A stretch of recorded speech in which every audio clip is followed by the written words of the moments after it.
Okay, I think it's recording now. We'll see. Yeah, it looks like it is. Okay, cool. Thank you.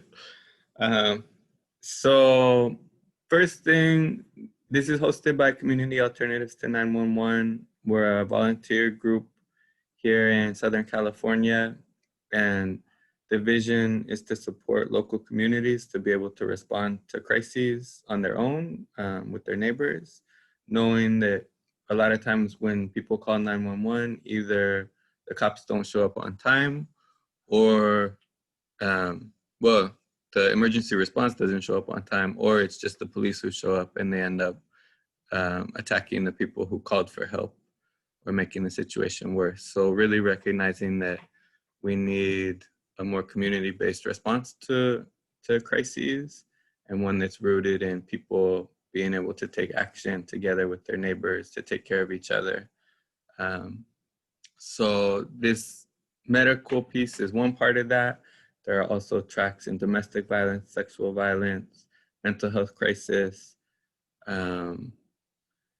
intra-community violence, when there's violence, whether it's organized gangs or just community members causing violence against each other, and also cop watch and police accountability.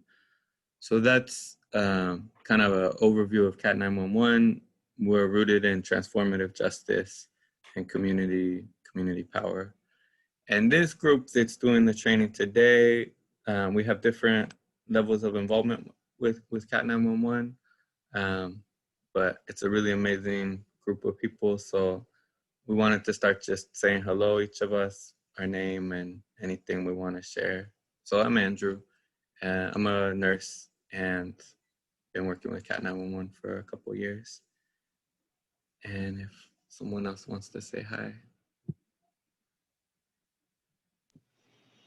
My name is Lamaya. I'm a fourth-year medical student in the Drew UCLA program. I'm just applied for residency, so positive thoughts would be great. But I'm excited to be here with you all and share all that I can.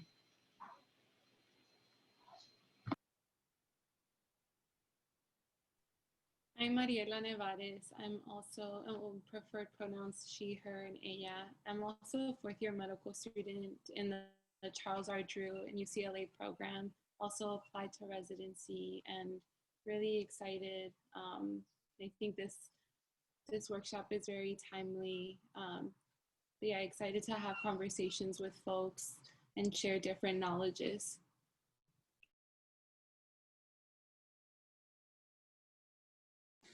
My name is Alicia, she, her pronouns.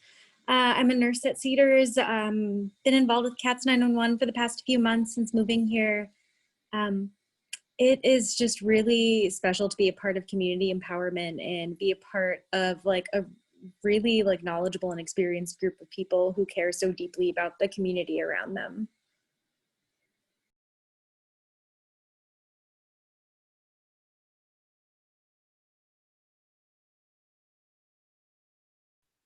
Hi, I'm Janelle. I'm a fourth-year medical student at Drew UCLA as well. Very excited to be doing this training with you guys.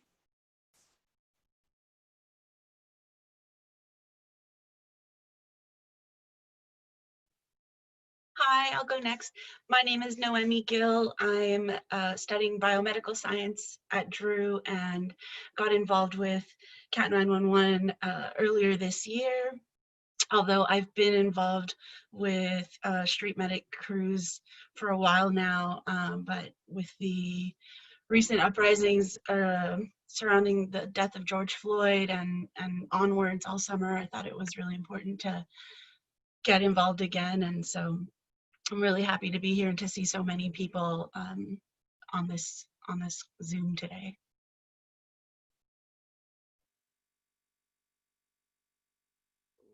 Thank you. I wish we could go around with everyone who's here, but Zoom is not the best format for that, and we don't have a ton of time either. Does the presentation look okay to everyone? Yeah? Okay. I apologize if there's some technical stuff. So again, for people who join later, if you have things to share, experiences, ideas, knowledge, please just raise your hand or put a chat in, and we'll unmute you so that you can share too. So this is basically what we're going to cover today, starting a little bit with the context, COVID, how to start off when you're at the scene, and then different skills related to responding to particular things that could happen at a protest, some recommended supplies, taking care of ourselves, and some bigger picture stuff about healthcare and community responses to healthcare. So obviously this is all in the context of a racist system, a white supremacist system, and whether it's our healthcare system in general or the lack of adequate emergency response in communities, the criminalization by the police and the state of Black and brown people, especially, and other people in our society. We know that that really affects healthcare and people's health in our society, and particularly when we're thinking about protests out in the street. The police respond in a very particular, more violent way based on structural racism. So considering that when we're out there taking care of each other is critical. And also thinking about the larger picture that we'll get into more at the end. So to start off with, there's this idea of non-lethal force by the police, or less than lethal. You know, that it's preferable, or that it's okay when the police are using rubber bullets and tear gas instead of live ammunition. And it's obviously better to get shot with a rubber bullet than a real bullet, but it's in this larger context of the militarization of the local police force. There's this national program, 1033, that's really transferring military equipment, whether it's surplus or otherwise, to civilian law enforcement. And we see that out in the street at protests. I can't remember, I put my name next to this, but then I thought someone else was going to speak more to it. If you were, please jump in. If I'm mistaken, then I'll just keep going. Okay, cool. So there are kind of 4 main categories of non-lethal weapons: impact weapons, chemical weapons, electronic control devices like tasers, and kind of the miscellaneous stuff. So we'll be covering each of these a little bit. And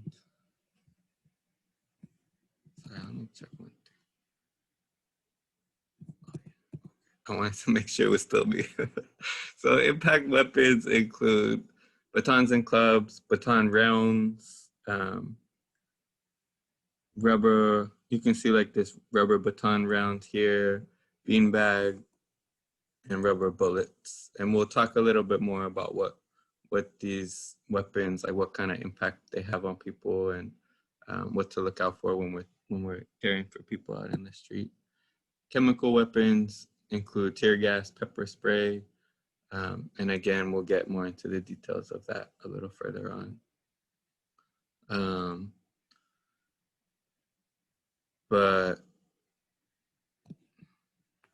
sorry, I'm not watching the chat because I'm sharing the slides. But if other people want to jump in. Oh, okay, now I'm looking at it. Okay, cool. Yeah, we can share the slides later too. So we wanted to just ask, you know, people have been out in the street all summer and before. So if there are particular injuries that you've seen and that you want support on how to respond to. If you have anything you want to share now, let us know. Otherwise, like as we're going, please jump in. For the people who have just signed in, unfortunately, everyone's muted to prevent Zoom bombing, but just raise your hand or put a chat in if you want to share experiences or anything.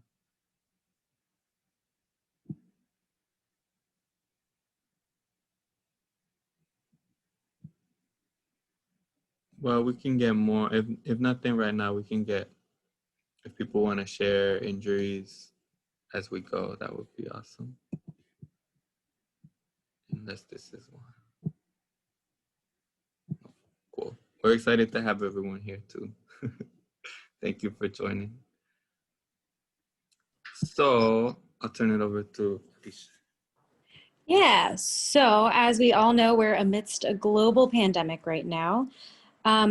We have a lot to learn about COVID and how to keep ourselves safe on like a research scale, but in terms of going to a protest, it's important to protect yourself and the people around you. Make sure to wear a mask or an eye shield if you're comfortable. Luckily, those are in supply right now, so most major retailers are selling them, but that's always something I know that we have and we can support you with. Make sure to be washing your hands frequently, so hand sanitizing before and after any human contact, particularly with any medical support. Wearing gloves if you're touching any person. Normally it's with any bodily fluid or person, but with COVID, we want to be extra cautious. If you can, maintain that safe social distancing of 6 feet. If you're having any COVID symptoms, even the more like non-discrete ones or the more like general symptoms, you know, like headache, muscle aches, it's important to stay home and take care of yourself. There is lack of access to care for a lot of people right now. We want to make sure that people are safe. And the best way you can be a strong supporter in this movement is to make sure that your body is healthy too. If you can get tested, I know there are a lot of free testing programs available here, and we can always share those resources as well. So yeah, keep yourself safe and covered, and make sure you and the people around you and the people you're coming in contact with are also safe. If you see anyone or if you have anyone you're buddying up with that looks like they're having symptoms, make sure they're taking care of themselves too, because your health is so important, especially now.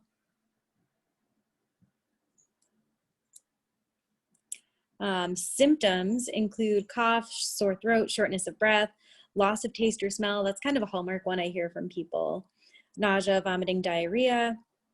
Types of tests that people are providing in this area or anywhere in the country are oral swabs and nasal swabs. We'll insert here that says neither touch your brain. There will be no microchipping involved. Total like pinky promise there. And we have resources here on testing sites and how to get tested. I think that's all I got. Any questions you have about COVID, feel free to ask. And it's always just keeping yourself safe, washing your hands, covering your face.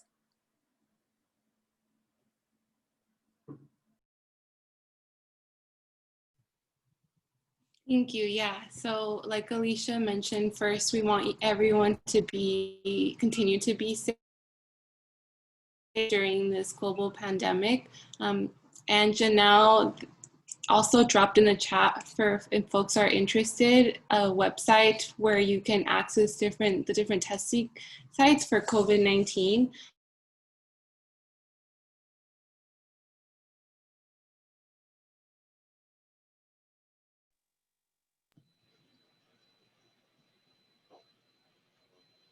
Give us a second. I think the wind is kind of messing with a lot of our connectivities right now, so she may be a little frozen.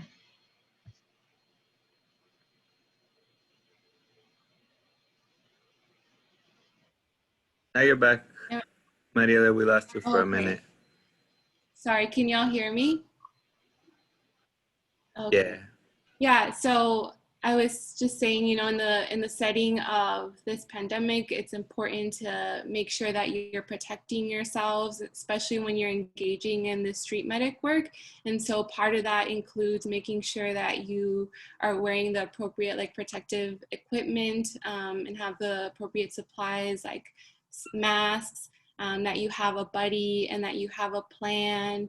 And part of the planning process includes making sure that everyone has tasks, right? So everyone's aware of, should something happen, is there someone in charge of calling for help, or who's going to make sure to clear an area to make sure that everyone is safe, making sure that we're protecting folks who have been made most vulnerable, and making sure someone also helping with traffic control. Those are all things to think about whenever engaging in this work.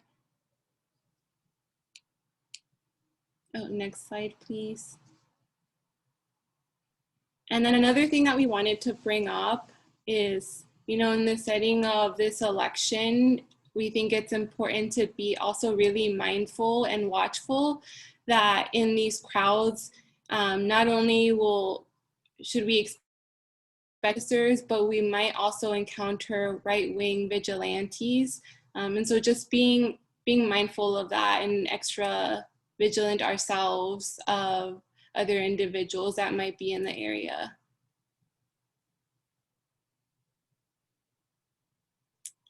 And then we just wanted to remind folks, whenever approaching anyone, it's important, especially as a street medic, it's important to obviously introduce yourselves to that individual, and always, especially if this individual needs help, always ask for consent.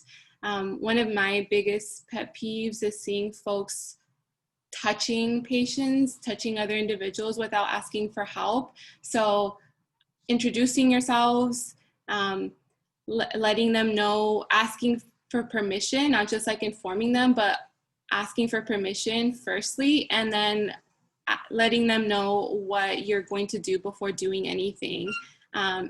We think it's also really important to ask them what their relationship might be or their feelings around calling emergency services, what concerns they might have, because we know that with the ambulance also comes the police. So checking in with folks around that and what their needs are, and if they have any individuals that they would want to be contacted as well. Also checking any assumptions that you might have about folks and their level of comfort, their different abilities and their base is important, and staying with an individual throughout, making sure that you stay with them as EMT comes, as police comes, to make sure that you can also help and advocate for, that's a space where you can advocate in a different way as well.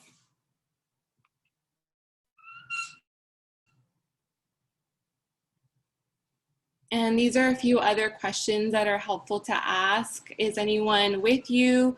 Do you want us to call anyone? If the police come, do you have any concerns? Would you like anything done with your belongings? So yeah, now and I see someone also brought up a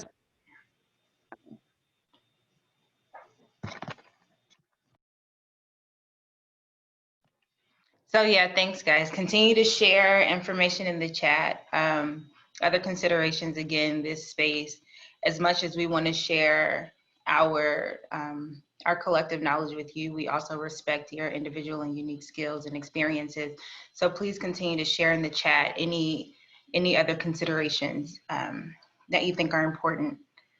So now that we've kind of laid the groundwork, and we have consent and permission, and we've created a safe rapport with whatever person it is that we're trying to assist, it's very important that we kind of take survey of exactly what is going on.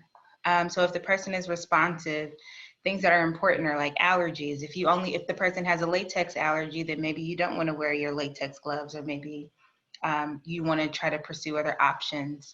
Also, specific medications, specifically blood thinners, are probably one of the more dangerous ones, just because things that are seemingly small injuries to people that may not require blood thinners can become very serious issues for those who do require these medications. So if you're able to assess that, that would be very helpful and critical in the next steps of assisting them in any kind of care.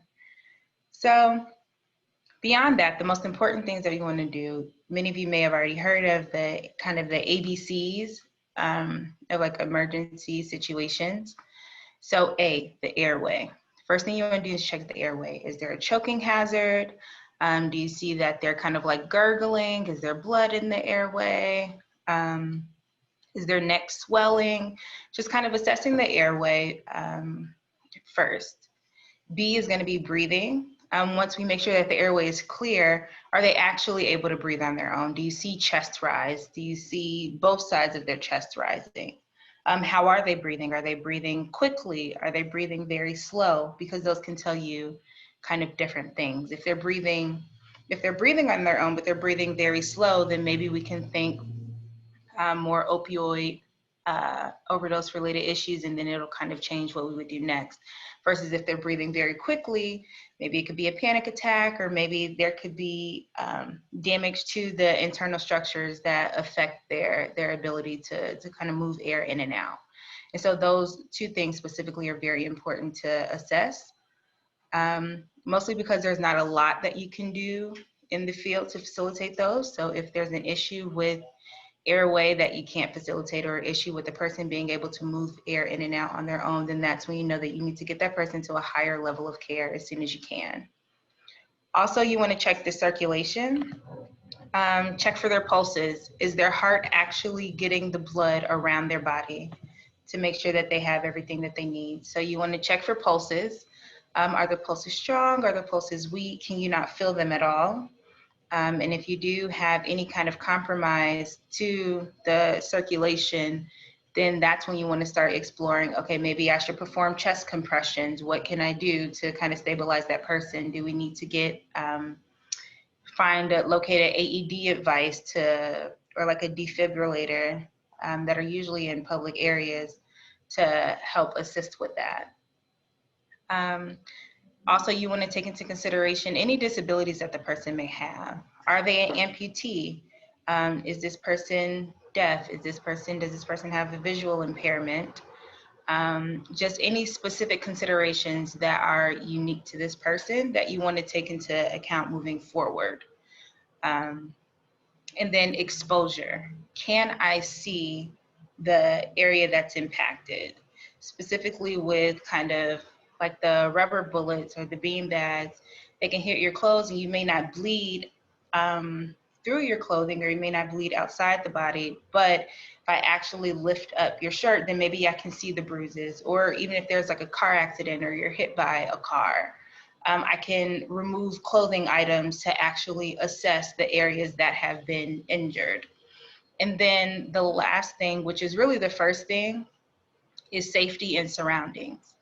Where are you? If you find a person, if a person is down for whatever reason, or you see that a person is injured, is this a safe space? Can I safely intervene and kind of assess these ABCs right here in this moment? Are we on a sidewalk? Are we safe? Or do I need to pull this person out of the street? Do I need to pull this person out of harm's way? Or do I need to get some more help? So always, and also, are you safe? If there's an active shooter, can I move this person to safety, or can I assess this person safely without also putting myself in harm's way? So just another thing to just assess, what are your limits? What are you comfortable with? Assessing the surroundings, ideally before you even begin trying to assess someone else. And so this is kind of a nice flow of kind of how to implement those things that we talked about on the previous slide. So is there an issue with breathing, or is there a possible spinal cord issue? Examples of ways that you can assess for a possible spinal cord issue: are they unable to move their arms and legs? Are they unable to feel your touch in different areas? And also, if they're not breathing, if you see someone that's kind of found down and they're not able to kind of breathe on their own, then it's safe. It doesn't necessarily mean that they have a spinal cord injury, but you should treat them as if they do. And later on in this presentation, we'll show you ways to kind of make sure that you stabilize patients so that you don't, to really protect them if they do have those spinal cord injuries. And so as you guys can kind of see in the flow chart, just really being systematic. The ABCs really help, but this is just kind of a way to really make sure that we're moving forward in a way that makes sense. One thing that I really do want to kind of draw y'all's attention to is putting patients in the I'm used to working in the hospital, putting people in the recovery position.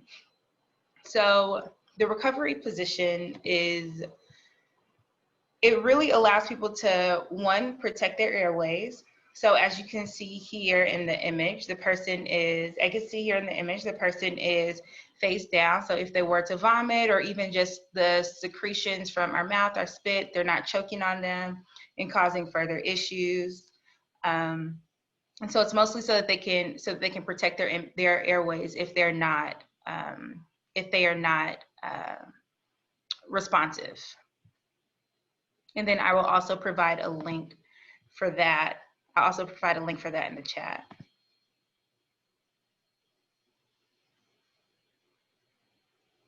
You can go to the next one. So, impact weapons.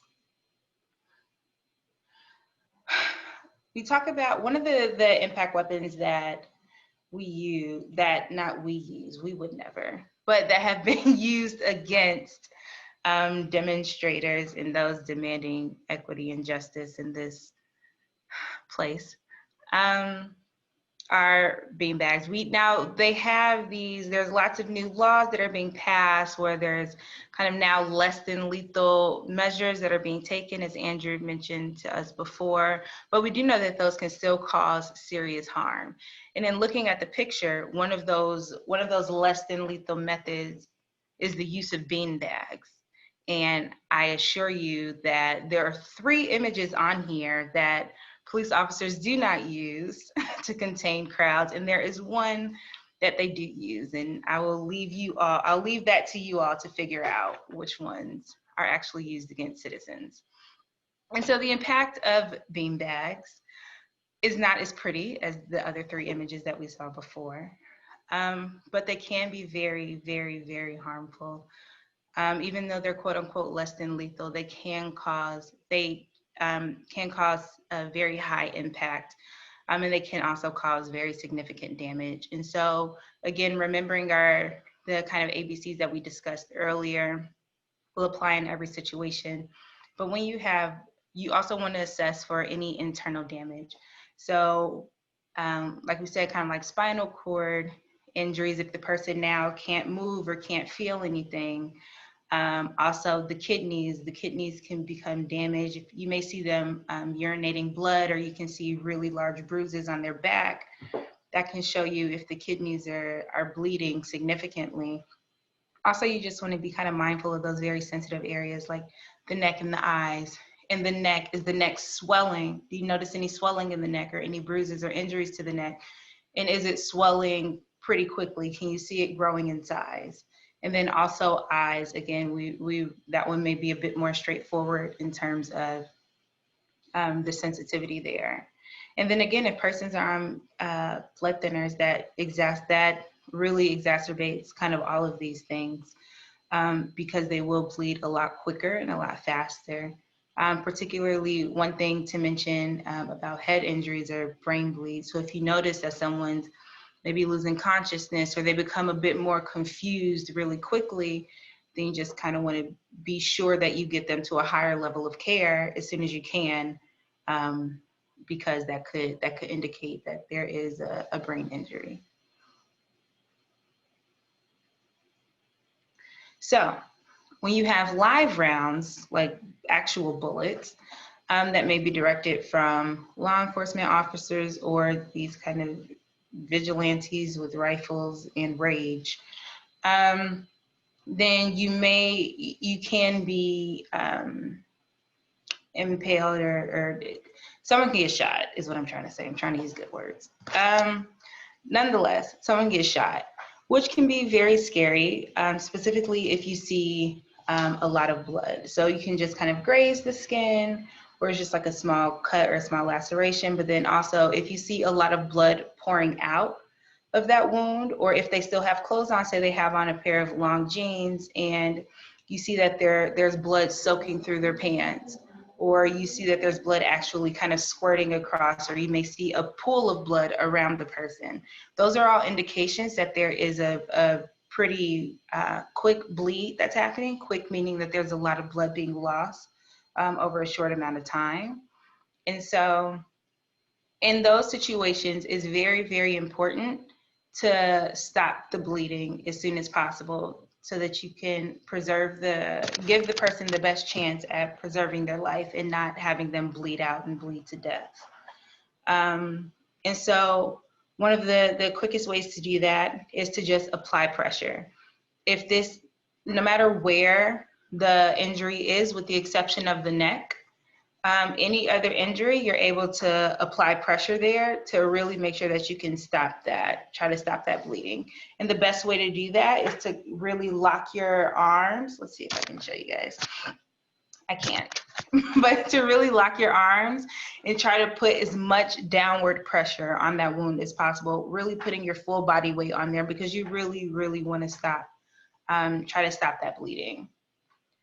Things that you may have heard about, I've heard lots of things. I've heard people pour coffee into wounds, cayenne pepper, tampons, all these kind of things that people have tried to stop bleeding, but applying pressure and really cutting off that circulation as best as you can is really the best option. And we don't recommend the pepper or the coffee or the tampons.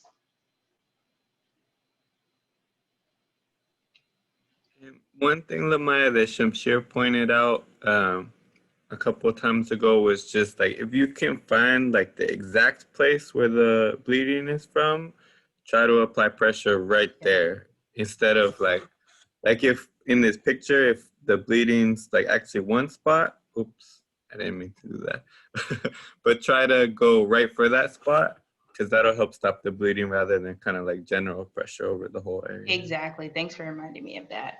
And then also, if someone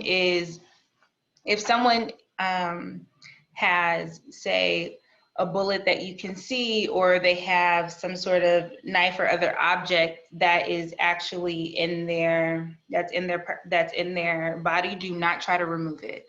It's better to just leave that object in place until you're able to get them to a higher level of care, like a hospital. Simon had a question. I saw you put it in the chat too, but I'll unmute you, Simon, if you want. Yeah, I put it in the chat already, but one of the things that like we might encounter on the streets is like these people who want to do these, like, how do I say, like these folk remedies, like you said, cayenne pepper or tampons. What can we say if they do want to use those things, but we know it's bad? Like, why not use cayenne pepper? Why not use tampons? How would that hurt the wound instead of help it, you know? I think that the best way to address that is to just say that applying pressure is superior. We don't want to deny their efforts or even their experiences. Maybe this has worked for them in the past. We don't want to shit on that, for lack of better words. Yeah. But what we do want to do is give the person the best chance. And so if we can, in that moment, just kind of let them know, like, that I recognize that they may work, but actually studies show that if we just apply more pressure, that it's even more helpful than kind of those things, and it'll really give the person the best chance. So I'm not necessarily telling them that this is wrong or this is dumb, but these methods have shown to be even more helpful and really give the person a better chance. Okay, thank you. And so other things that we can use are tourniquets. So you guys may have, so a tourniquet is essentially any tools. There are professional ones that are made, but you can also make your own tourniquet that allows you to kind of wrap around any extremity to tie off and stop the bleeding.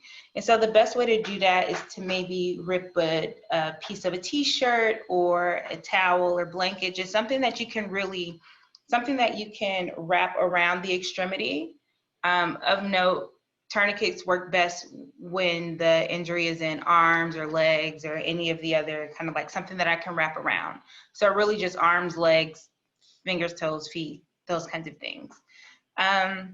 So I can wrap whatever that cloth is around it. And then it's very important, just as you see in the picture, that you have some sort of rigid stick-like structure.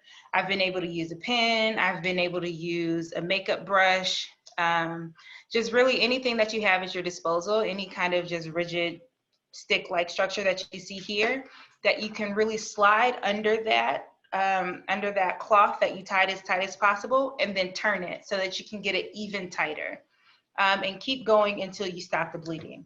One thing that's important to note is that it will be very painful. It will be very, very painful for whatever person that you're taking care of, but it really does save lives. In short, it does. And people can go, the limbs and arms can actually go as far as 6 hours without blood and still be saved. So we really just want to make sure that we can do all that we can to stop it early. Maya, can you maybe repeat that last sentence or so, because you were going in and out. So I was just saying, sorry, my computer is dying, but I was just saying that you really want to do it. It may be painful, but you really just want to do whatever you can to kind of stop that bleeding as soon as possible to save their lives. She was just saying, do whatever you can to stop the bleeding as soon as possible to save lives. The other thing to add to that is that you might get some resistance from people who think that like keeping a tourniquet on for a really long time will necessarily mean that they will lose their limb. That's not true. Like in the OR, we've left tourniquets on for a couple hours, if not more than 2 hours. So they'll be fine until you can get them to a higher level of care. You want to save their life.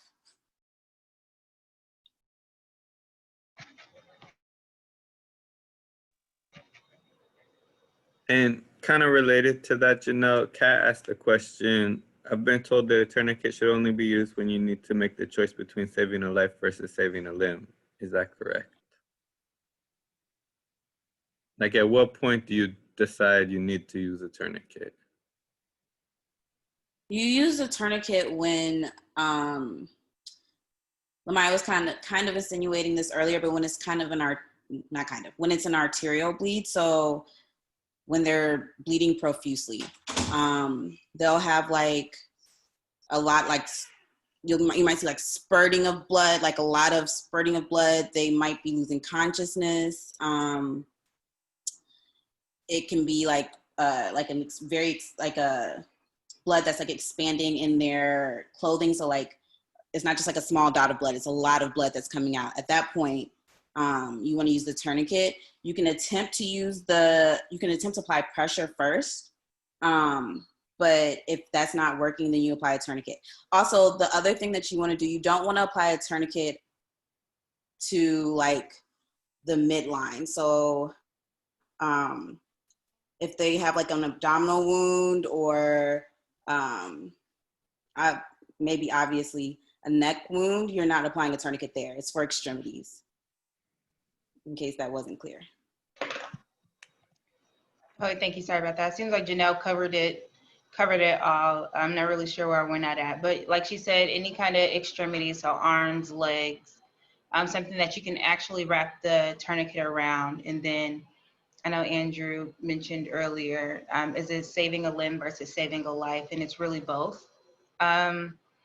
Obviously, the longer that the tourniquet is on, you can lose the limb, but also the limbs can go without blood for up to 6 hours max before you actually lose it. So you really are helping more than you are harming. And it really does benefit the person to make sure that you get that tourniquet on and squeeze it as tight as possible. A couple other comments. Maya said, I understand that you usually put a tourniquet on 2 inches above the wound. Is that right? Yes, so you don't want to put the tourniquet on directly on the wound. You want to put it slightly above so that you can stop the blood from actually getting out of the wound. Great point. Thank you. And Simon asked, is it recommended to attempt to move someone if they have a tourniquet on, or should it be avoided? You can move someone with the tourniquet on because once it's in place, we're already kind of stopping the person from bleeding out. And so at that point, it's actually safer to move them probably with the tourniquet on than with it off because you're saving time. Unless, again, that it's not a safe situation and maybe you need to get them out the street or get them out of an active situation, then you can move them and apply it.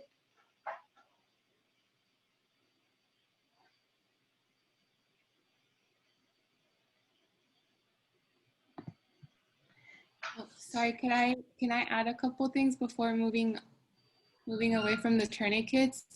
So Lamaya mentioned this earlier about tourniquets hurting. So if you're placing it correctly, a tourniquet should hurt. And that's something that you should, going back to like communicating with folks, that's something that you should communicate to individuals that this is something that, like was mentioned, is life-saving, but it's also gonna hurt a lot and it should be hurting.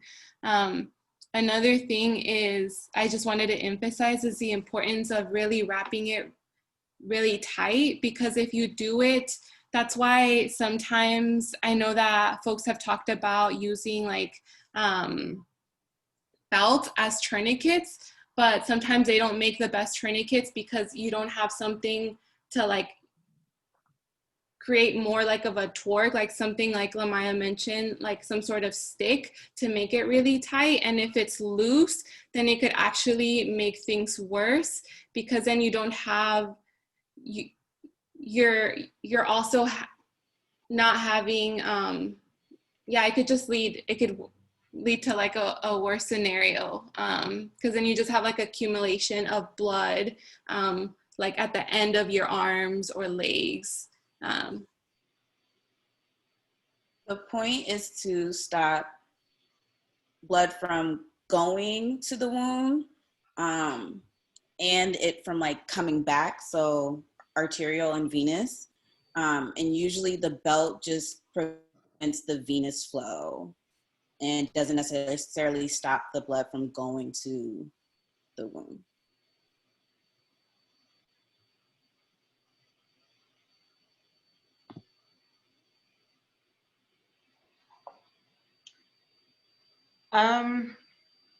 Okay, so with bleeding wounds, if you do not need to use a tourniquet, if the person is not bleeding out, then kind of the simple things that we know to do in terms of trying to clean out the wound with maybe peroxide, or some people may use iodine solutions or just saline, or even just flushing it with a bottle of water.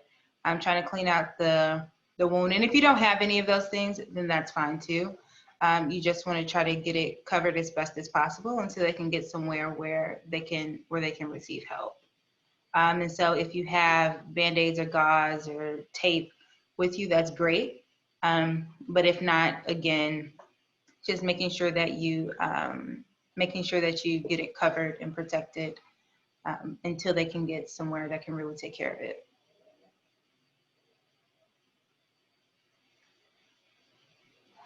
And so now that we've talked about like assessing for injuries like in the arms, the legs, the chest and abdomen, now we're moving on to talking about what do we do, how do we assess for head injuries?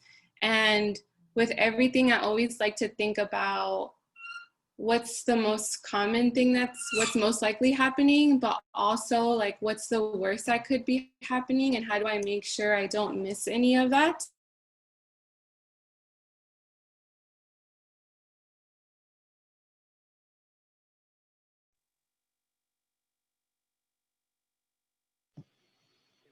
Mariela, you froze. This wind is really doing a number on us, you guys. But thank you for your patience as we navigate.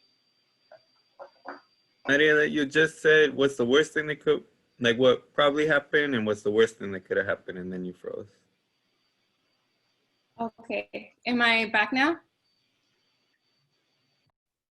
Yeah, okay.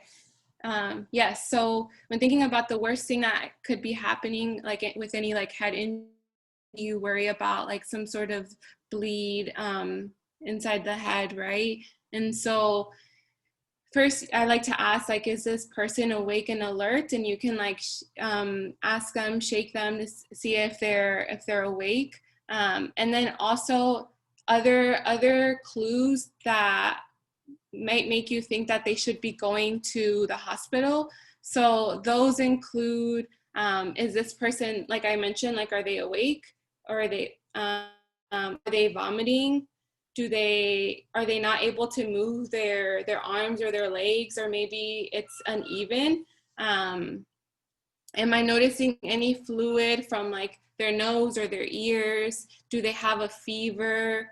Is their breathing like irregular, or like some sort of funny pattern? Do they have a stiff neck?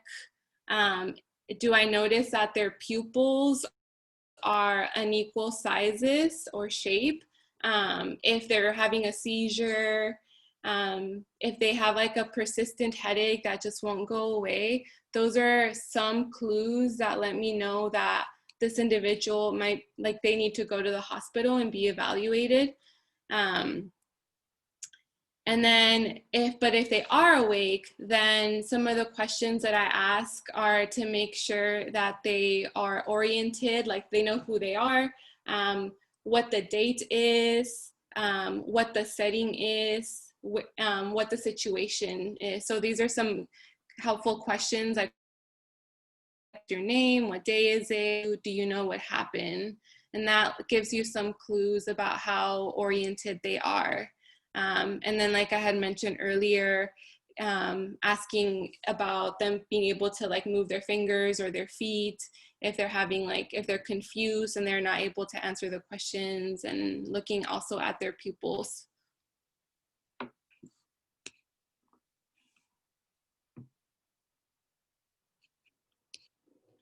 Yeah. And then with these head injuries, you're also, especially if there's suspicion that there could have been any injury to someone's spine, it's important to not move them, and if possible, ask someone to cradle their head and not move them until the ambulance comes and they're able to stabilize the spine a little bit more. Yeah. And obviously at that point, it'd be recommended to go to the hospital right away. And if you think that there might be some bleeding in the head, elevating their head a little bit at 30 degrees until the ambulance comes in, but still keeping their spine stable by having someone cradle it.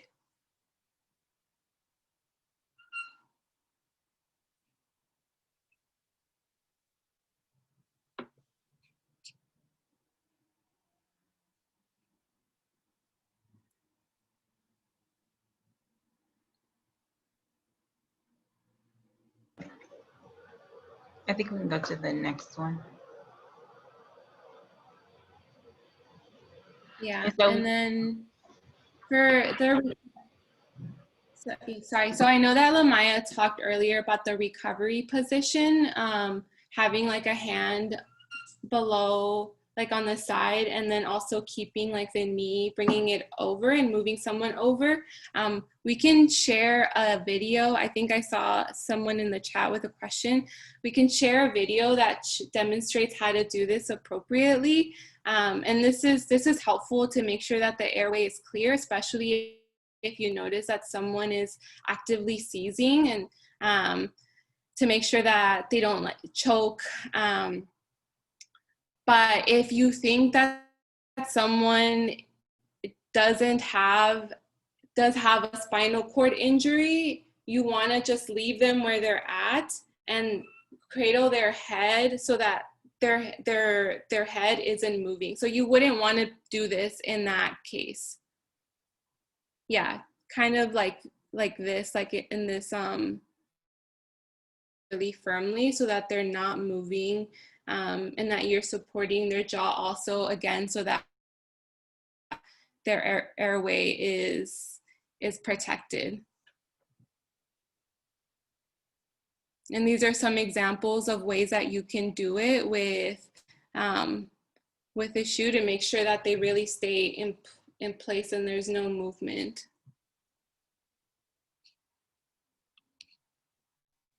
And I think Jessica just dropped I think that's the video that I mentioned. I think it's like 1.5 minutes.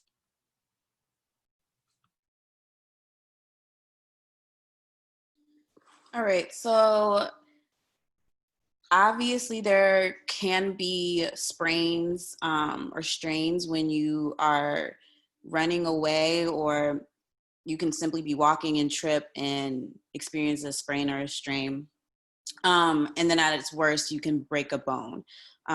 So if somebody's having difficulty walking, that wasn't having difficulty before, you want to see if there's swelling around the ankle or even in the foot.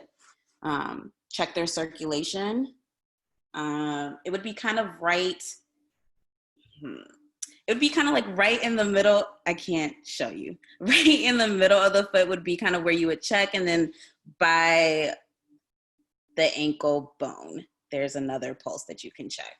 But that's more so if they have like a really bad injury to it, not like a trip or, yeah. But if something really heavy fell on their foot and you're concerned that there might be a circulation issue, you can check circulation there. Then you want to check the skin to see if there's like any abrasions or lacerations or anything that you need to address, in which case you can do some of the things that Lamaya described earlier. Typically, if they're able to kind of rotate their ankle or even like wrist, it's probably not a broken bone. And especially if they're able to walk on it, even if there's like some limitation, if they're able to walk on it, that's a pretty good sign. But generally how we would treat these would be to do what is described in this lovely picture here, rice. Most of this stuff you wouldn't necessarily do in the field per se, but it's kind of what you want to advise them on afterwards. So when they get home or go somewhere safer, you want to rest the ankle or joint, ice it for 20 minutes at a time, 4 to 8 times a day, then compress. So use like an ace bandage. That's usually like the best thing to use to wrap around the entire joint. You want to get like a little bit above and a little bit below the joint. So if it was the ankle, you would go like above on the calf a little bit and then on the foot to make sure it's stabilized. And then you want to elevate, in this case, they have the ankle elevated 6 to 10 inches above the heart. So again, you wouldn't necessarily do this per se in the field. Like you can compress it if you have some ice, you can try to ice it, but the best thing to do is probably to try to help them get to a safe space. It's probably painful. I would be cautious about offering pain relief in the field just because you don't know people's reactions to medications. You might not be a doctor or nurse yourself or someone who can like prescribe these kind of things and know the appropriate amount to give them. You don't know their personal health history. So I think I would kind of stick to just compressing if you can, icing, and then giving them advice about how to manage it using rice when they get to a safer space. You can go to the next one. Oh, and sorry, Mariela dropped a link to show you where to find pulses, which is super helpful. I didn't do the best job describing it.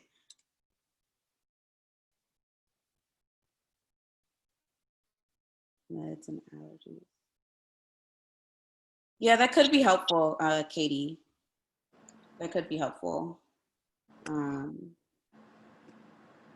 Yeah, Katie, I think that's a good point to bring up, especially when you're in your planning to talk to your buddy, right? Making sure that you've talked to another buddy or buddies, like we're planning to go to this event. If anything happens, we can meet here.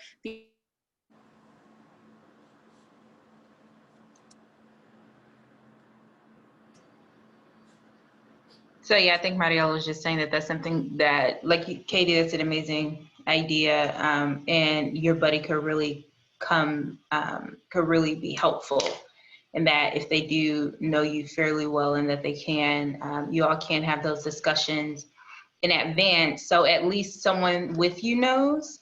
But yeah, also having it kind of written down somewhere will also be great.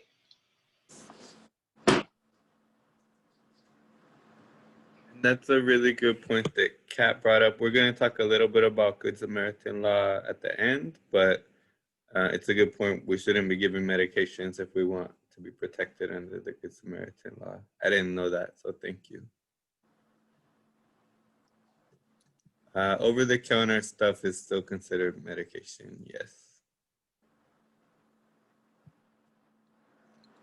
All right, so we ready to get on to burns? Cool.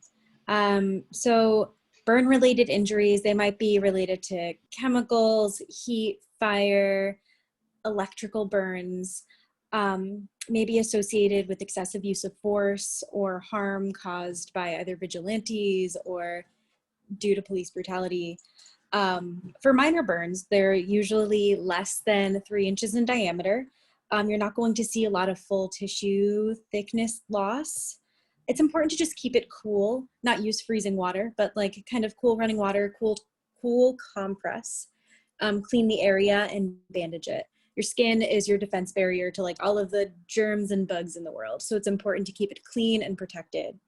Important to apply Neosporin, aloe, or honey after, like 24 hours after everything is cleaned and bandaged, because you could trap toxins inside of the burn or skin loss if you put on those like barrier creams prior to cleaning and letting it sit.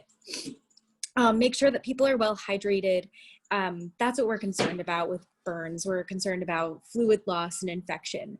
So making sure that people have water, assessing like any pain they may be having. As we've been discussing with Good Samaritan laws, maybe we're not the ones to be providing medications, but if people want to self-administer medications, it's totally appropriate in this kind of scenario. For large burns, if you see blisters, leathery, charred skin, any like necrotic tissue, wrap the area and have them go to the hospital. We're worried about hypovolemic shock. Patient may be developing hypothermia or any infection. See here also not to use toothpaste, ice, butter, or oil. It's funny, I was raised in like a Puerto Rican Vicks Vapor Rub household. So I'm like, what do you mean no toothpaste? But for sure, we want to be safe and use like appropriate barriers to protect your skin. We don't want anyone to have any like terrible infections after this, and burns are super uncomfortable. Yeah, I think that's all I have. If anyone has anything to add, totally feel free.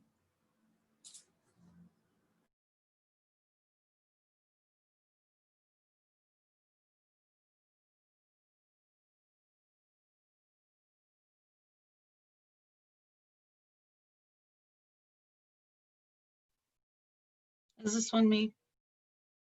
My bad. So this is the protest key points. No contact lenses, wearing glasses or goggles will protect you from things like tear gas and pepper spray. You want to limit wearing makeup or lotions or anything that's oil-based. You want to dress in long layers, cover your hair. Obviously right now we have COVID, so we want to keep the nose and mouth covered, but also you want to keep your body like overall covered. So long layers of pants, long sleeve shirts, an umbrella, a helmet is always handy. If you have any underlying conditions, bring your medications, bring your inhalers, and your emergency contact info. This image is of a protester in Hong Kong, and there they are. And they've got on all the gear, construction helmet, goggles, a gas mask, face cover, a backpack full of snacks, water, change of clothes, maybe a laser pen to shine in the officer's eyes. I think wearing black clothing can be helpful, but also sometimes that makes you a target, so be aware of that. Knee pads and elbow pads are also very helpful. Having an umbrella is a tactic that became famous from the Hong Kong protesters because they used it to help shield them from pepper spray and tear gas. Also, having loose change to jump on or hop onto any bus or train to get you out of the situation is always helpful. You can go on to the next slide. So tear gas and pepper spray, even though it's been classified as a chemical weapon and banned in war, cops do love using tear gas and pepper spray, so it's important to be knowledgeable on what to do. Like we said before, definitely avoid wearing contact lenses, as the chemical can get trapped under the lens and make everything way worse. So ideally when these chemicals are deployed, you want to be able to immediately leave the area, but sometimes that might not be possible. Maybe you're treating a person or you're kettled by the police. So yeah, let's learn a little bit about what to expect. You're going to have maybe tear gas will initiate a lot of tears. So like that's kind of obvious, right? But like you should expect a lot of painful tears and mucus, shortness of breath, coughing. So what should we do, right? At the bottom of the next slide, there's a link to a TikToker who used to be a Marine, and he's got lots of experience with pepper spray, specifically the OC one, the oleoresin capsicum. And we can share this link also because we know you can't click on it, but we'll share it in the chat either now or later. And but so he basically says, above all else, remain calm, don't panic, encourage your patient or the person you're helping to do the same thing, remain calm. Other do's and don'ts include do face the wind, flush the eyes and nose generously, as well as encourage the patient to blow their nose and spit. It's also recommended to have the person flap their arms and avoid, above all else, to touch their skin or face or eyes. Clean their faces using a clean cloth and then wrap the head and face also to prevent further contamination. Do not run if you can't see, and do not pick up the gas canisters with your bare hands, as they do get extremely hot. And we'll go into supplies a little bit later, but I always carry a pair of heat-resistant gloves in my kit, just in case we want to pick up a can and toss it either back at the police or just like away from the crowd. Also, people in Hong Kong have used traffic cones to cover the gas canister and then pour water on top in the hole to kind of neutralize it. But let's move on to the next slide, please. So to flush the eyes. Initially, what you want to do is you want to ask the person to bend down or kneel down. Hunching over forward is okay if if kneeling down or sitting down isn't possible. We recommend using plain water or normal saline in generous amounts. You can use a pre-made mix of a small amount of baby shampoo, or you can use Malox to flush the eyes as well, but be sure to avoid using the minty flavor, and also make sure to follow that flush up with a bunch of more water or normal saline. So you have them hunch forward and you tilt the head forward to the side, hold their eyes open if you need to, and flush from the inner corner of the eye going out. And you want to be careful to avoid that the liquid or the chemicals run into the other eye. Once you're done flushing one eye, tilt the head to the other side and begin flushing the other eye again from the inner corner out. Repeat this process. When we can move on to the next slide if there are no questions. Sorry if I'm moving too quickly, I'm not looking at the chat. Okay, there's nothing. So when you get home, you'll want to decontaminate. Maybe even I do it before I even get into my car. Sorry, how many seconds of minutes is, hold on, let me read this question. I think it depends by the person that you're treating, but water is always the heaviest thing, the thing I have the most of in my experience, water and saline to flush the eyes and nose. I don't know, on minutes, that's a good question. I don't know, like 3 to 5 minutes at least. And So then, 5 minutes is, I'm sorry. No, it's okay, please. 5 minutes is, at least 5 minutes would be ideal, but if you have the time, I mean, depending on what the irritant is, you could really go up to 20 minutes. It just kind of depends on the situation, as Noemi was saying, but in short, as long as possible, but it all depends on just that kind of social context and what your surroundings are. Absolutely, thank you so much for jumping in there with your expertise.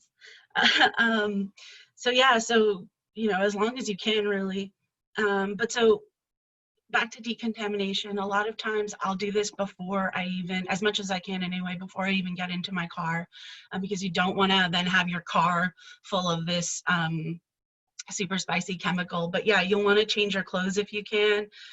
Maybe if you're with your buddy, they can just hold up a blanket and you'll change real quick and toss that contaminated clothing into a bag. You can definitely wash those clothes in the laundry machine, maybe more than one wash, but using cold wash and laundry detergent, you should be able to get the chemicals out. So then also when you do get home, you should shower right away, avoid touching your furniture and household items. When you shower, it's important to tilt your head down forward and let the cool water rush down your head and not back down like you would with shampoo or conditioner in the shower, because you don't want the chemical to then rinse all over your body, right? So tilt your head forward and let the chemical rinse out that way. And then again, use lots of soap, rinse and repeat. Maybe more than one wash is going to be necessary, but keep going until you feel that you've been completely decontaminated. And that's it for this slide. If there's no questions, we'll move on to the next topic. Thank you. Perfect. So I will be talking about other emergent medical crises that you can see while out in the field. Before I start talking though, I am a little tardy to the session because of wind and knocking out the power, so I apologize for my tardiness, but I just want to introduce myself. So my name's Jessica Bowden. I'm actually a 4th year medical student at Drew. And so I'm really excited to be here with you guys. But back to the emergent crises. So the first one that you see is really, you might see someone have like an allergic reaction, and you can really separate it into mild reactions, which are mostly limited to kind of like skin, maybe you see like hives developing, but for that individual, they're not having like difficulty breathing. So if that were to happen, then the person can actually just be given Benadryl or Claritin if you like wanted to avoid like drowsiness. If it's more severe, so we consider severe kind of like difficulty breathing, or even if you're kind of seeing them appear more out of it after kind of having this reaction, then in those cases, you actually want to give, you want to see if the person has an EpiPen and then administer it. So I will say, if you know that personally, if you have like a history of like allergic reactions that are relatively severe, strongly encourage you to bring an EpiPen to the field so that someone can help you. This graphic right here is essentially showing how to actually administer the EpiPen. So I don't know if there's like a link to it, but essentially you just pull off the safety cap, you position it, you press it up against your thigh to administer it, and then you rub for a couple of seconds after the EpiPen has been administered. So we can move on to the next one. So if you come across a person who appears to be having like difficulty breathing, it can be relatively difficult to determine whether or not it's an asthma attack or a panic attack, or, you know, there are just various reasons why a person might be having difficulty breathing. And so before you kind of go down the route of, do you have a rescue inhaler?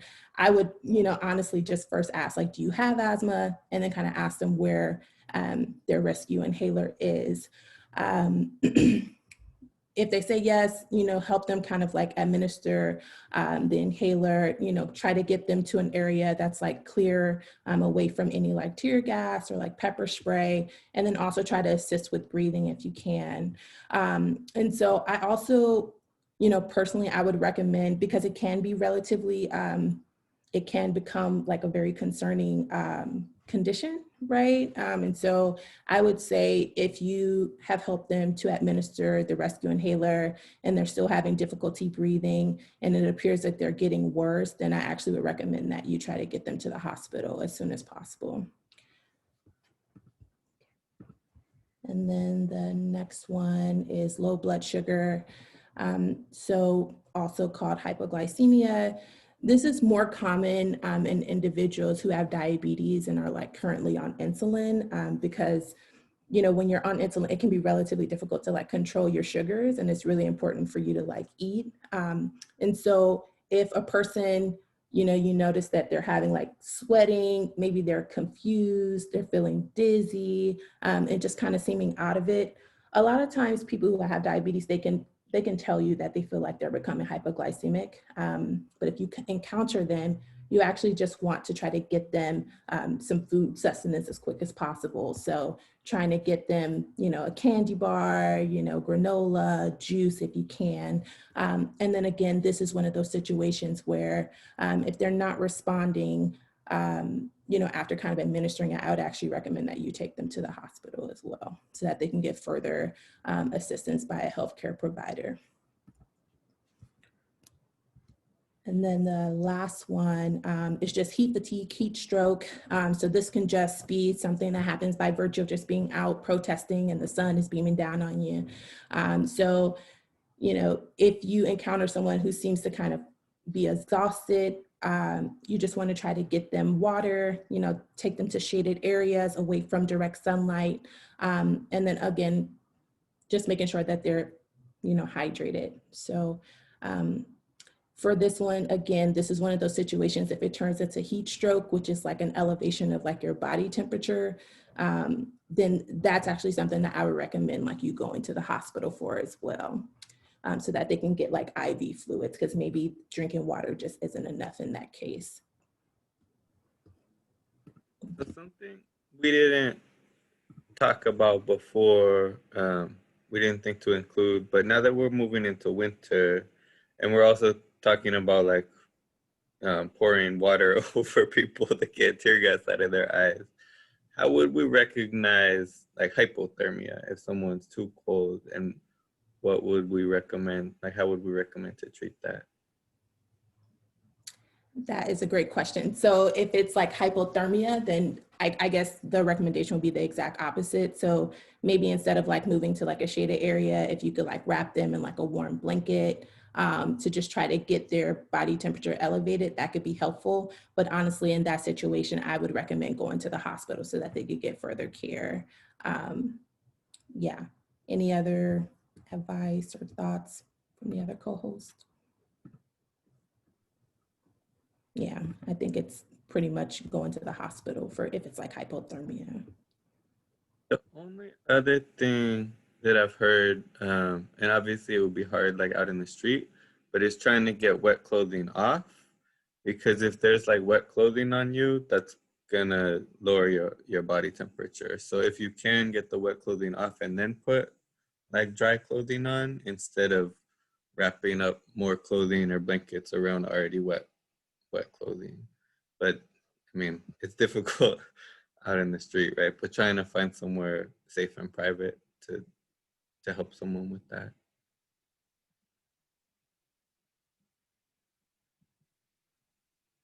And someone asked how likely it is to happen in LA outside.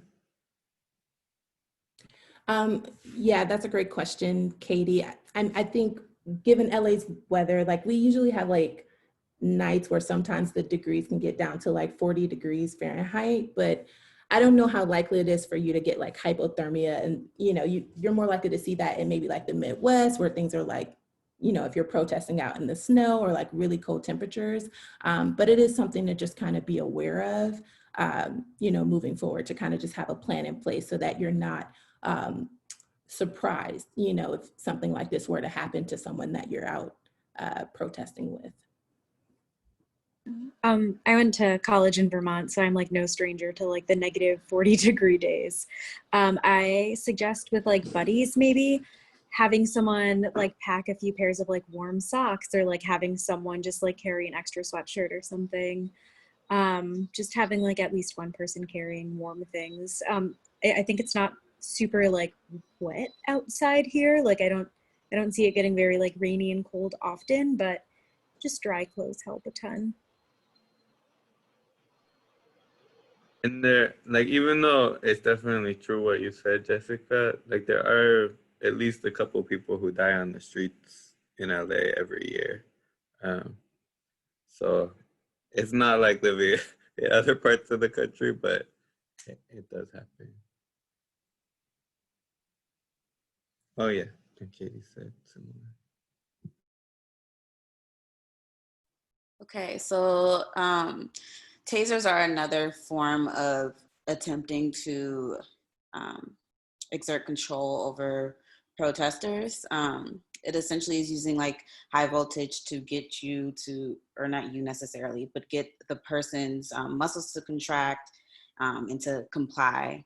And the furthest away that it will work is about 35 feet. You can go to the next one.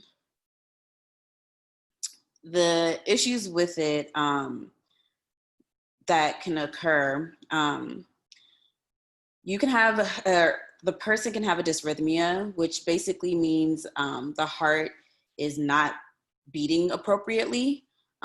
Because it is like a shock, it can cause your electrical system, so your heart, to not function properly. Ways to recognize that this is causing the person severe distress: they might be having like chest pain, they might be unconscious. So in that scenario, you want to, of course, try to get the person to a safe space. But if they are unconscious, you want to check to see if they're breathing and check their pulse, specifically the carotids. And if they're not breathing sufficiently, or they don't have a great pulse, like a 30 pulse or absent pulse actually, you want to start chest compressions. And after I finish this slide, I can throw a link down there to show you how to do chest compressions, or somebody else can link it to you guys. Another concern it would be metabolic derangements. So usually you might not see that so much in the field unless like the person's been tased a ton of times. There's not so much that you could necessarily do to know exactly what metabolic derangements are occurring, or yeah. So the best thing to do is to get them to a higher level of care if you're concerned about them. But some things that can happen, their potassium could theoretically be very high or very low, which could cause heart issues, in which case they may again be unconscious, not breathing properly, and no longer have a pulse, in which case you would do the compressions again. And then secondary trauma. So you guys might have some other ones, but the most obvious one that I can think of would be the person falling to the ground. Most of us have seen videos of protesters being tased or people being tased, and they typically will fall to the ground. So there's concern about head injuries with that, and in which case you would do the things that Mariela told us about earlier, possibly spinal injuries. I forget who talked about that, but we again discussed how to address those earlier. So just if someone's getting tased, kind of see how they fall. If they hit their head, then you can be concerned about a head injury. If they hit their back, you would want to be concerned about a spinal injury. So just be mindful of that. You don't necessarily want to just drag them out the way if they've fallen on the ground. You want to kind of assess them if you can, and be very careful, stabilize their C-spine. And then the last thing would be a burn at the site where they are tased. And we discussed how to address burns earlier in our talk. So I didn't really hit on all of these. So you want to go through the ABCs, which Lamaya discussed earlier, especially when they're unconscious. Be mindful of high-risk populations. So the elderly, people with certain disabilities, be careful and mindful of them. And then remove, if they were tased with like a needle, I forget the exact term for it, you want to remove that and retain it for evidence, because it could be used in a court of law to help their case, and of course document it. So yeah. So I think the important thing to kind of note about tasers is that they can be very serious. They can have lasting injuries, and then you just want to make sure that you use kind of all the skills that we've talked about before. You still want to use the same approach, and then if there's something that's kind of beyond what you're comfortable with, then make sure that you just get them to a hospital or some other higher level of care as soon as possible.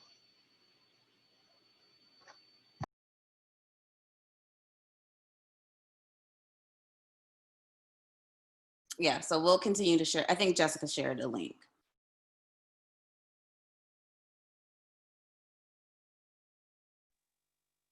We want to watch either of these videos right now, or people can watch them later. What do you guys think? I think we can watch them later.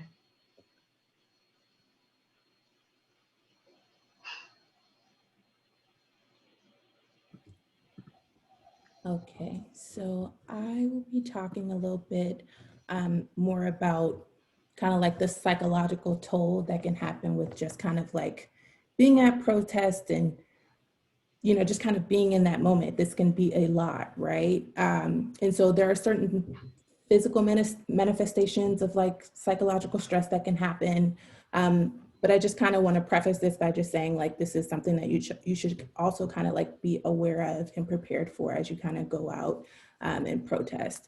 So one of the things is panic attacks, right? And the best way to kind of describe it is like your body's alarm system, like all of the alarm systems are like going off at the same time. So you might have like rapid breathing, you might kind of feel like this impending sense of doom, your heart rate might be pounding, and it just might be a lot, right? And so if you personally are experiencing a panic attack, or you're seeing someone experience a panic attack, one of the things that you can kind of do to kind of act as their, to kind of support them in that is to help them with like deep breathing, right? And so On the slide, it kind of talks about, you know, guiding them through like, okay, take a deep breath in and hold it, you know, for 4 seconds, and then kind of let the breath come out and try to breathe out for over a span of 8 seconds.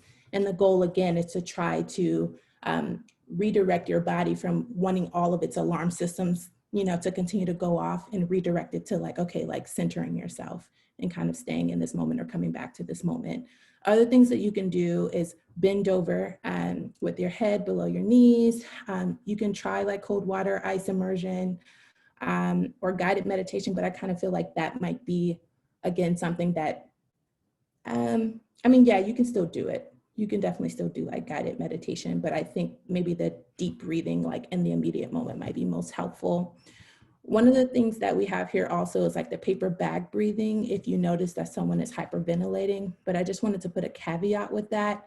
The data on like whether or not this is like a good idea or effective is kind of like split. So I think it can be helpful in the sense of like if a person doesn't have like underlying like lung or heart issues.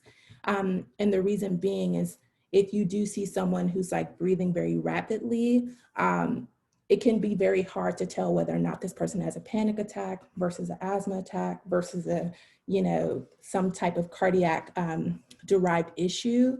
And so if you were to do like the paper bag breathing, you actually might worsen like a lung issue if that were to be the reason why this person is hyperventilating. So unless you're absolutely sure, absolutely sure that it's, you know, a panic attack, it's probably not the best idea to do the paper bag breathing. If a person, like, if you notice that they're fainting, you know, again, kind of like what Janelle alluded to before, like you want to, or I'm sorry, Mariella, you want to make sure to see whether or not there's like a head injury, like did they hit their head when they fell? You know, and then you also kind of want to go through different reasons why they might have been fainting. So was the person a diabetic? Was their blood sugar low? If so, then you can just give them like a granola bar to kind of help raise their blood sugar. Are they fainting because, you know, they're experiencing like heat exhaustion? In that case, you know, you want to give them water, take them to the shade. So when you're seeing someone faint, don't always assume that it's like a psychological reason and that they're over stimulated by kind of being in that space. Kind of also think about, you know, organic, like other medical causes that could potentially be causing them to faint. And then Jessica, can I interrupt for 1 minute? Katie absolutely. had experience you wanted to share about panic attacks. Mm-hmm. Hi there. Yeah, thank you so much. I just wanted to share that for myself and also some other people that I personally know who have experienced trauma, that guided meditation can be extremely activating, and it can actually make things much worse. Depending on the type of trauma that you experienced, it seems to vary a lot. My therapist told me that he talked to his colleagues, and that's one thing they pointed out was that, yeah, guided meditation can have the opposite effect of what you're looking for. Also, with the breathing, the 4 seconds in, breathe out 8 seconds is fantastic, but holding for 4, it's the same thing. Sometimes, not always, because again, this works really well for some people, but for other people, the holding your breath, it's confusing the signals in your body of being like, wait, I hold my breath because there's something bad happening and I'm tensing up and everything. So like for me, for example, I find breathing in slowly and breathing out slowly very effective, but the holding breath it undermines the entire exercise for me personally. Again, not everybody's gonna react that way. These are like good, solid pieces of advice, but like when I was first getting into meaningful treatment and I would try some of these things and they would backfire horribly. So I just wanted to share that for anyone who might be, yeah, just to be aware that there are those kind of differences that apparently are documented, but maybe not quite so well documented. So thank you for giving me a second to share that. And thank you so much for sharing. We definitely appreciate the insight that you provided by sharing your story.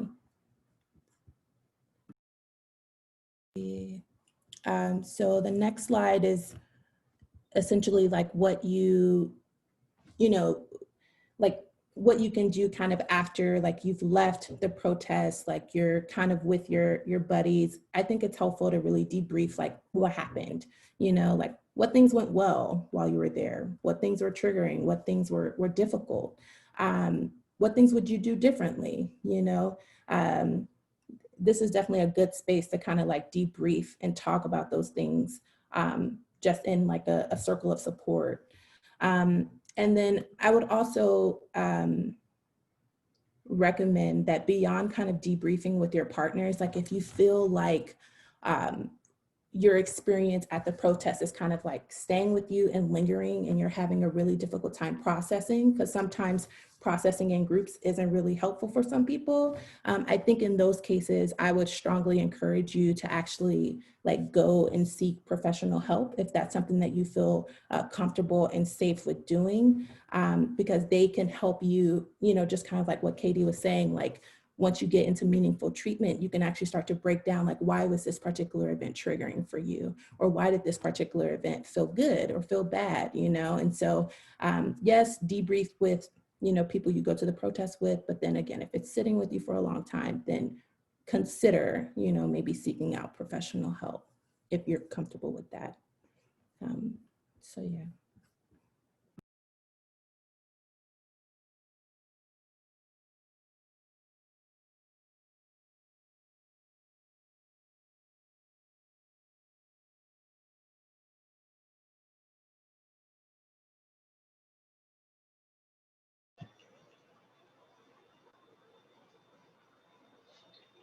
Okay, so it's also important to just make sure that you know kind of what your limits are and when a person requires, like we keep saying, higher level of care, whether that be a hospital, whether that be just a safe place that's not at a protest or a demonstration. So if a person is unresponsive, or irresponsible, but if a person is unresponsive, then that really does indicate that they need significant medical interventions. And again, just kind of like going through our ABCs, if at any point you're going through that airway or breathing or you know, cardiac dysfunction, any point you go through your ABCs and you recognize that you have reached your limits or you have sustained them as much as you can, but they need more long-term management beyond what you can provide, then you definitely want to make sure that you can get them to some sort of hospital or some sort of higher level of care. And so we have a few examples there. So if someone is hit by a car, falls from a high altitude, if any of the injuries that we discussed before are just, like I said, just kind of beyond your capacity to be able to assist, then you definitely want to be honest with yourself about where your limits are, what you can and cannot do to help this person. And sometimes the best thing that you can do for them is nothing, and to just really get them to someone who can. Yeah.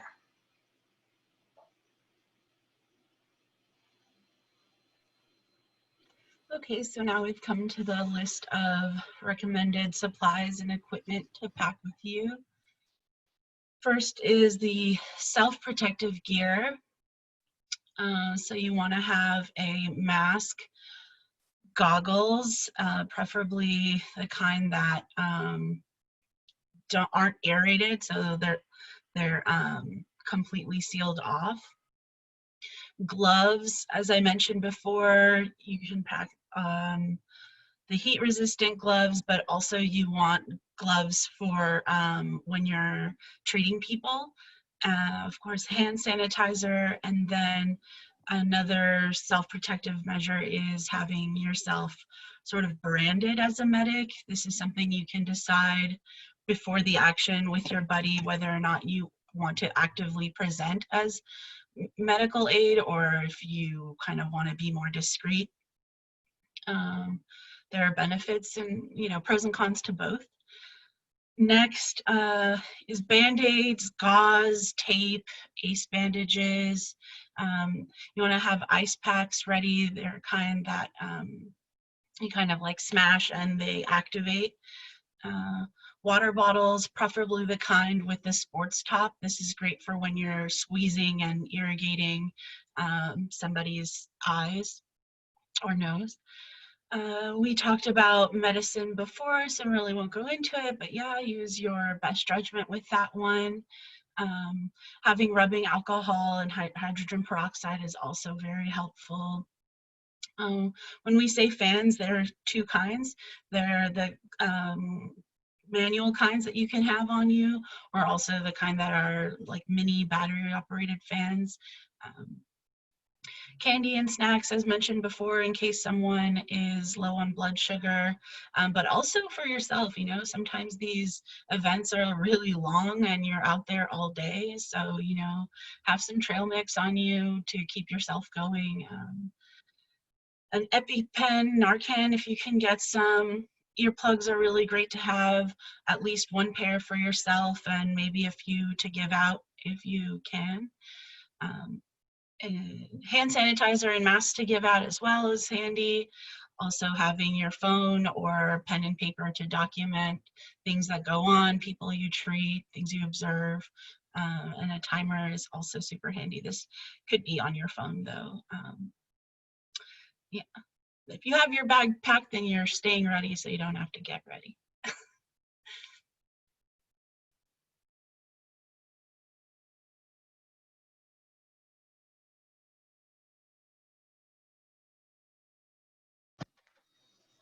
So yeah, being able to kind of help, helping others in these kind of times and needs are covered under Good Samaritan laws, where you're not kind of held responsible or liable for bad outcomes, but also you just want to be very familiar with kind of the limits of the Good Samaritan law. So some of the things that we discussed earlier were administering medications, which can be very tricky, where if you give someone something that could be more harmful to them, or if they have, as Janelle mentioned before, if they have an adverse reaction to it, then that's something that you would be kind of responsible for. So this is something that we could really do a whole separate session on, but I think that it's really important for everyone to get familiar with the Good Samaritan laws, just to kind of know exactly where those boundaries are.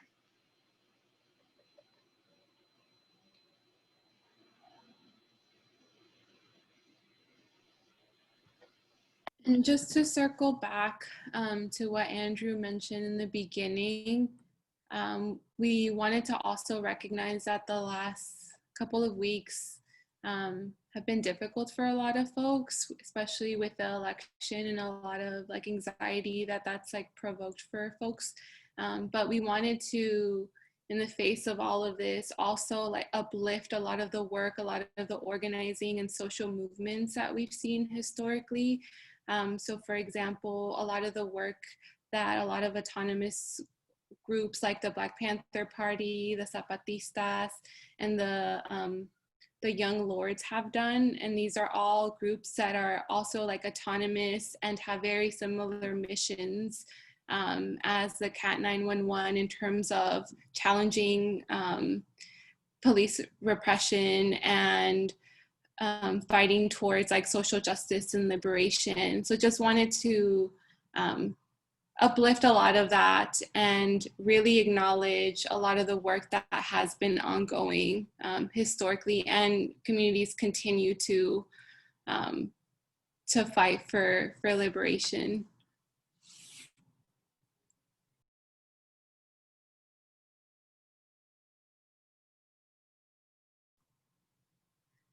And this is just like expanding a little bit on that.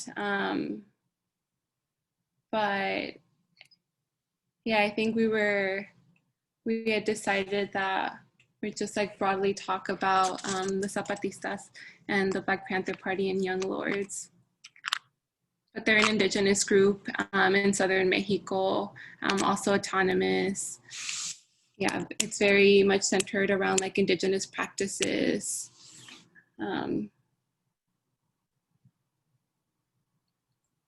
Yeah, and these are some of the, yeah. There's many of examples in many different communities of people who have very similar models to what it is that we're hoping to build, and they've been very effective and very successful with these practices. As we saw, some people even like chartered old ambulance vans or just kind of other things to really mobilize this project. And so it's just nice to know that we have great examples that we can look to really encourage us and empower us to continue doing this work. But again, that can be, the history lesson can be a completely separate session, but we really do want to kind of open it up to you guys if you have any questions, or if there's anything that you'd like to be made clear, or any experiences that you guys want to share. It's definitely a collaborative learning space, so we also want to make sure that we allow time for you all to also contribute your skills. And I did want to touch on a question that was asked in the chat by Kat regarding supplies. Cat 911 does have a amount of supplies that we can share with the people here, so definitely reach out in regards to supplies for your kids.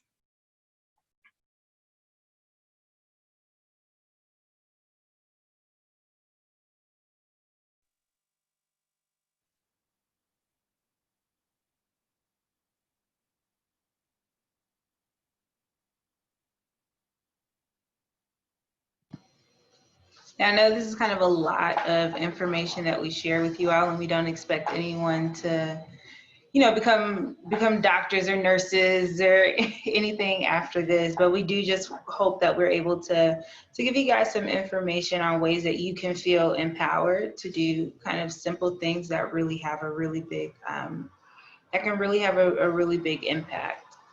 And we'll also make sure that we get you guys out some information, a condensed version kind of this slide set, just to make sure that you also have that information that you can kind of go back and reference to. Because I know it's a lot to kind of retain at once, but we just want to make sure that you guys have access to it.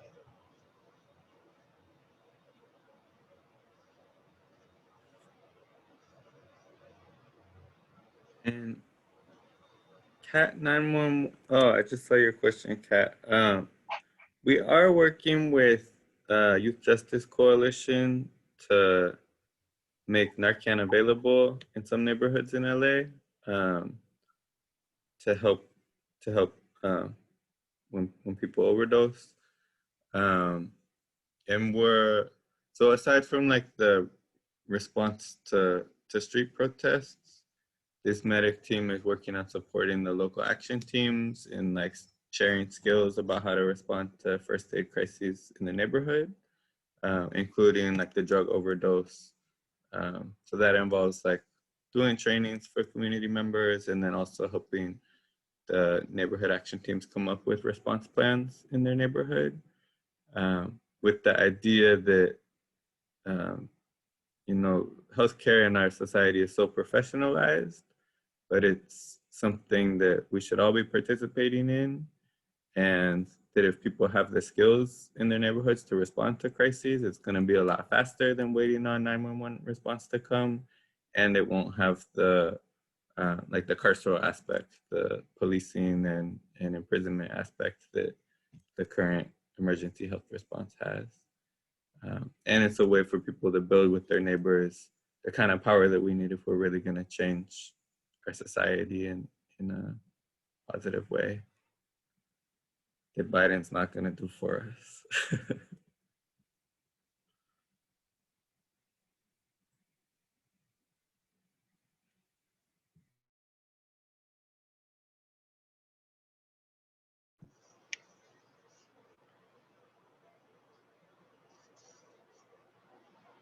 Any other questions or clarifications? I know we also had some issues with this. I don't know what this wind is, but it's been very aggressive, specifically to our power lines and wireless connections. So if there's anything that you didn't catch or anything that you'd like us to repeat, Now could also be a good time for that. People should be able to unmute themselves now.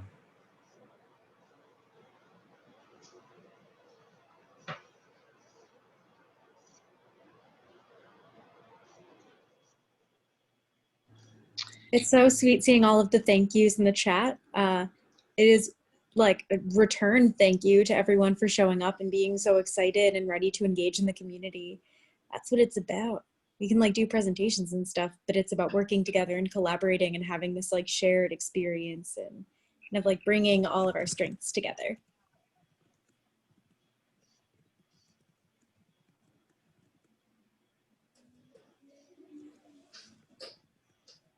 And then Katie, I see you asked about the recording. We'll definitely make sure that all of the participants will be able to have access to all of the information that's presented today. So you don't have to try to remember everything or take notes. We'll definitely make sure that you guys have access to all the information and the supplemental resources that were shared in the chat.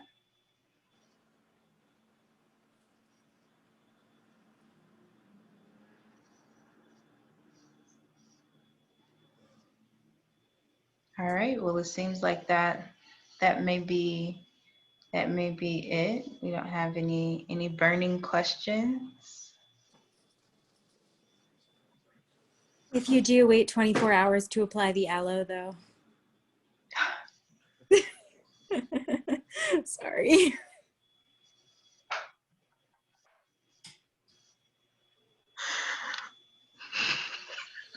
So funny. Oh, I see a question about the buddy systems forming.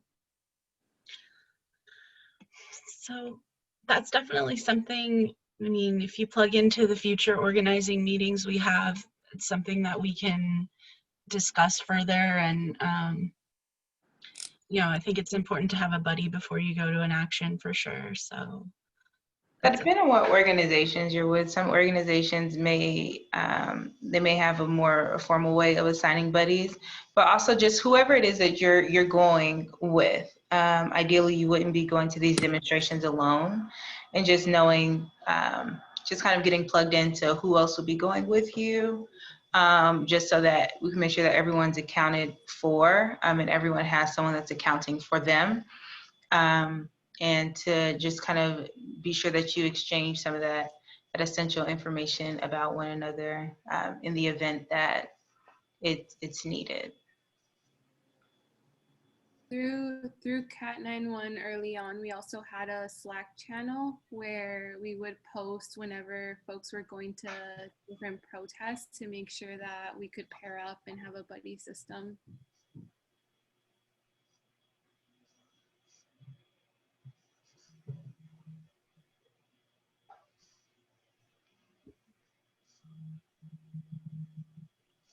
All righty. Well, thank you guys so much for joining us. We hope that this was helpful, and thank you for all your nice words in the comments. I'm glad that many of you all were able to learn something from this session, and it definitely warms all of our hearts to see everyone that's willing to kind of like get out there and participate and really be active.